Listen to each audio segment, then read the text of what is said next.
दोस्तों Maruti Suzuki Swift Maruti की काफी स्टाइलिश और पॉपुलर गाड़ी रही है और एज ऑफ मार्च 2025 ये सेकंड बेस्ट सेलिंग कार रही है पूरे इंडिया में। बट क्या आपको पेट्रोल लेनी चाहिए, सीएनजी लेनी चाहिए, और अगर सीएनजी लेते हो तो किस पॉइंट के बाद आपको असली प्रॉफिट दिखते हैं, ये हम जानेंगे इस वीडियो में। अब हम दो वेरिएंट्स देखने वाले हो और इसमें हम देखेंगे कि 10,000 किलोमीटर अगर आप एक वेरिएंट चलाते हैं तो कितने दिन बाद आपका प्रॉफिट होगा, 15,000 किलोमीटर के बाद कितने दिन बाद प्रॉफिट होगा। अब मारुति सुजुकी स्विफ्ट का सबसे पॉपुलर वेरिएंट है ZXi और सेकेंड पॉपुलर वेरिएंट है VXi मॉडल। दोनों के पेट्रोल और सीएनजी मॉडल्स का हम कॉस्ट एनालिसिस करने वाले हैं। शुरुआत करेंगे ZXi मॉडल के परचेस प्राइस से। Maruti Suzuki Swift petrol ZXi की एक्स शोरूम प्राइस है 8,29,500 रुपीज। क्या आपको एक प्राइस जरा ज्यादा नहीं लगती, कंसिडरिंग कि ये स्विफ्ट है और ओरिजिनल स्विफ्ट कितने प्राइस पर आती थी? हाँ, इन्फ्लेशन वगैरह बहुत हो गया है। इसका आरटीओ है 93,928 रुपीज, इंश्योरेंस लगभग 37,000,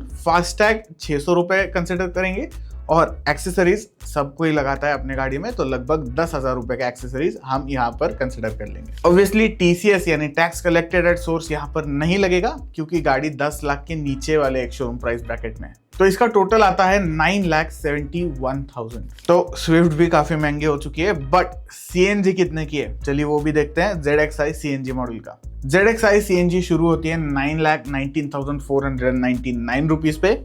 तो directly ex showroom to ex showroom अगर आप कंपेयर करते हैं पेट्रोल और सीएनजी के बीच, तो 90,000 रुपीज लगभग आप ज्यादा देने वाले हो सीएनजी कंपनी फिटेड होने के लिए। आरटीओ है 64,364 रुपीज। तो यहाँ पर आप देख सकते हैं कि गाड़ी की एक्स शोरूम प्राइस ज्यादा है बट फिर भी आरटीओ की प्राइस कम है, तो यहाँ पर हम कह सकते हैं कि गवर्नमेंट ने थोड़ा बहुत यहाँ पर आरटीओ की प्राइस कम रखी है, कंसेशन दिया हुआ है। 50,000 का लगभग आपका इंश्योरेंस बनेगा क्योंकि याद रखिएगा एक्स शोरूम प्राइस बढ़ गई है। इंश्योरेंस कंपनी बोलेगी कि हम एक बड़ा रिस्क लेने वाले हैं क्योंकि गाड़ी की प्राइस ज्यादा है और आपकी गाड़ी सीएनजी है। 600 रुपए आपको लगेगा फास्टैग और 10,000 रुपए के एक्सेसरीज वापस हम यहाँ पर कंसिडर कर रहे हैं।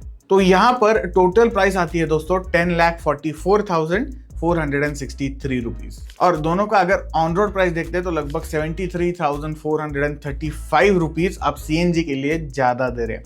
ये 70,000 रुपए अपने ज्यादा दे दिए कंपनी फिटेड सीएनजी के लिए। सीएनजी में तो सबसे बड़ी सेविंग्स तो आपकी होती है ड्राइविंग कॉस्ट में, तो वो भी देख लेते हैं। पहले 15,000 के हिसाब से यानी 15,000 किलोमीटर आप एक साल में गाड़ी चलाओगे, इसके हिसाब से कैलकुलेशन करेंगे। मारुति सुजुकी स्विफ्ट पेट्रोल की क्लेम्ड माइलेज है 24.8 किलोमीटर पर लीटर, बट ऑन एवरेज आप कंसिडर कर सकते हैं कि 18 किलोमीटर पर लीटर आपको सिटी और हाईवे का अगर हम एवरेज निकालेंगे तो उतना दे देगी। तो 15,000 किलोमीटर के लिए हमें फ्यूल कितना लगेगा, इसके लिए हमारा जो एक्चुअल माइलेज है उसको हम डिवाइड करेंगे 15,000 से। तो अगर हम ये करते हैं तो 833.33 लीटर्स ऑफ पेट्रोल हमें लगने वाला है। अब पेट्रोल की एवरेज प्राइस क्या है इंडिया में, वो है 100 रुपए। तो इसके हिसाब से 83,333 रुपीज आप देने वाले हो पेट्रोल स्विफ्ट चलाने के लिए, वो भी 15,000 किलोमीटर के लिए। अब वही चीज हम सीएनजी के लिए कैलकुलेट करेंगे। स्विफ्ट सीएनजी का क्लेम्ड माइलेज है 32.85 किलोमीटर पर केजी। एक्चुअल माइलेज हम क्लेम कर लेंगे कि 26 का दे देगी सिटी और हाईवे मिलाकर, और वापस हम 15,000 किलोमीटर के लिए कितना सीएनजी लगेगा ये कैलकुलेट करते हैं। इसके लिए हम वापस 15,000 को डिवाइड करेंगे एक्चुअल माइलेज से। इसके मुताबिक आपको मिलता है 576.92 केजी ऑफ सीएनजी। अब सीएनजी की एवरेज प्राइस क्या चल रही है इंडिया में, लगभग 80 है, तो इसके हिसाब से 46,153 रुपीज आपके होते हैं स्विफ्ट सीएनजी 15,000 किलोमीटर चलाने के लिए। तो अगर 15,000 किलोमीटर चलाते हो तो 37,180 रुपीज आप सेव करने वाले हो।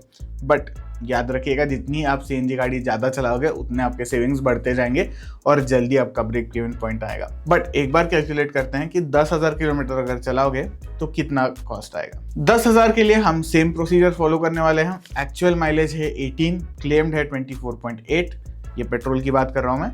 तो इसके हिसाब से अगर 10,000 किलोमीटर स्विफ्ट पेट्रोल चलाते हो 555 लीटर पेट्रोल लगेगा आपको, और इसके लिए आप गवाओगे 55,555 रुपीज। सीएनजी के अगेन क्लेम्ड माइलेज है 32.85 किलोमीटर पर केजी। वापस हम 10,000 को 26 से डिवाइड करेंगे तो हमें मिलता है 384.62, यानी 384.62 केजी ऑफ सीएनजी हमें लगने वाला है गाड़ी अगर 10,000 किलोमीटर चलानी है। और इसके लिए हमें खर्चा कितना आएगा, अगेन सेम प्राइसेस कंसिडर करेंगे तो 30,769 रुपीज जो है हमारा स्विफ्ट CNG 10,000 किलोमीटर चलाने के लिए आएगा, यानी लगभग आप 3 रुपए पर किलोमीटर देने वाले हो when compared to पेट्रोल का 5.5। तो अगर 10,000 किलोमीटर चलाते हो तो एक साल में सिर्फ फ्यूल पे आप सेव करते हो लगभग 25,000 रुपीज।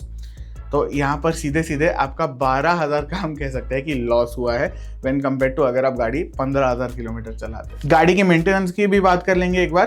5,000 आपको लगेंगे पेट्रोल स्विफ्ट के लिए और वहीं पे 6,000 आपको लगेंगे स्विफ्ट CNG के लिए। CNG में हमेशा थोड़ा मेंटेनेंस ज़्यादा होता है, फिल्टर वगैरह ज़्यादा चेंज होता है, स्पार्क प्लग चेंज का इंटरवल जो है वो पहले ही आ जाता है और छोटी छोटी काफ़ी चीज़ें इंस्पेक्ट करनी होती है, चेंज करनी होती है CNG कार। इसके पहले कि मैं आपको बता दूं कि ZXi वेरिएंट लेने के बाद कब आपका ब्रेक इवन पॉइंट आएगा, मैं आपको एक बार VXi वेरिएंट के भी बारे में बताना चाहता हूँ। स्विफ्ट पेट्रोल की प्राइस VXi वेरिएंट में है 7.2 lakhs एक शोरूम प्राइस। RTO लगभग 82,700 रुपीज। TCS ऑब्वियसली नहीं लगेगा। 34,000 का इंश्योरेंस, 600 रुपए फास्टैग और 10,000 रुपए की आपकी एक्सेसरीज। टोटल मिलकर आता है 8,56,808 रुपीज। वहीं पे स्विफ्ट CNG VXi मॉडल आपको आएगा 8,19,500 रुपीज एक शोरूम प्राइस पे। तो अगेन 90,000 का यहाँ पर सीधे सीधे फर्क आ गया। RTO आपका थोड़ा कम होगा क्योंकि CNG गाड़ियों के लिए RTO कम करा गया है, वहाँ पे आपको थोड़ी बहुत ढील मिल जाती है। तो वहाँ पर थोड़ी बहुत आपको हम कह सकते हैं कि गवर्नमेंट ने काम करा है, कंसेशन दिया है। तो 57,365 रुपीज आपका आएगा RTO, 0 रुपीज आपका आएगा TCS, 42,000 रुपीज आएगा इंश्योरेंस, 600 रुपये फास्टैग और 10,000 रुपये एक्सेसरीज। टोटल मिलकर आता है 9,29,465 रुपीज। तो अगेन ऑन रोड प्राइस के हिसाब से 72,000 रुपीज जो है आप ज्यादा देने वाले हो CNG गाड़ी खरीदने के लिए। अब दोस्तों ड्राइविंग कॉस्ट तो नहीं बदलेगी। हाँ, गाड़ी अगर लोअर वेरिएंट लेते हो तो मे भी हो सकता है कि कम वे करे क्योंकि फीचर कम आते हैं, तो इंटर्न आपकी गाड़ी का वजन थोड़ा कम होगा, बट ओवरऑल माइलेज वगैरह सेम रहेगा। तो अगर VXi पेट्रोल स्विफ्ट चलाते हो तो अगेन आप साल के 83,333 रुपीज देने वाले हो 15,000 किलोमीटर चलाने के लिए। और अगर CNG गाड़ी 15,000 चलाते हो तो 46,153 रुपीज दोगे। सिमिलरली 10,000 किलोमीटर चलाते हो तो 55,555 दोगे आप पेट्रोल गाड़ी चलाने के लिए, और 31,000 लगभग हम कह सकते हैं कि CNG गाड़ी चलाने के लिए। तो running cost despite of the variant हमारा सेम रहेगा। और अब बात करते हैं कि हमारा ब्रेक इवन पॉइंट कब आएगा, यानी हमने गाड़ी एक पॉइंट तक चलाने के बाद कब हमारे एक्चुअल प्रॉफिट शुरू होते हैं। तो हमने जो एक्स्ट्रा पैसे भरे हैं उसको डिवाइड करेंगे जो हमने फ्यूल सेविंग्स करी है, उससे हमें एक नंबर मिल जाएगा, वो नंबर आपके साल होंगे। तो ZXi वेरिएंट में अगर आप 15,000 किलोमीटर चलाते हो तो लगभग 2 साल में आपका ब्रेक इवन पॉइंट आ जाएगा। और वही गाड़ी अगर 10,000 किलोमीटर चलाते हो तो 3 साल बाद आपका ब्रेक इवन पॉइंट आएगा। अब VXi मॉडल की बात करते हैं। अगर VXi मॉडल 15,000 किलोमीटर चलाते हो तो लगभग 2 साल ही लगने वाले हैं। अगर वही गाड़ी आप 10,000 किलोमीटर चलाते हो एक साल में तो सिमिलर रहेगा, 3 साल में होगा, 1-2 महीने आगे पीछे। इसके अलावा ज़्यादा चेंज नहीं होगा model wise, just price change होती है। तो पेट्रोल किसने लेनी चाहिए, CNG किसने लेनी चाहिए?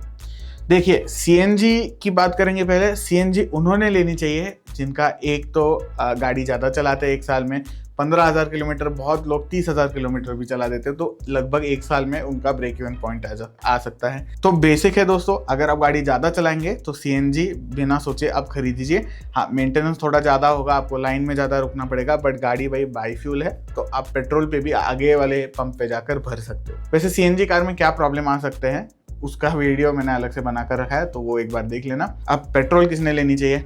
एक तो जिसको बूट स्पेस की ज़्यादा वैल्यू है भाई। हाँ, डुअल सिलेंडर आते हैं अब स्विफ्ट में, बट बूट स्पेस थोड़ा बहुत तो जाना ही है।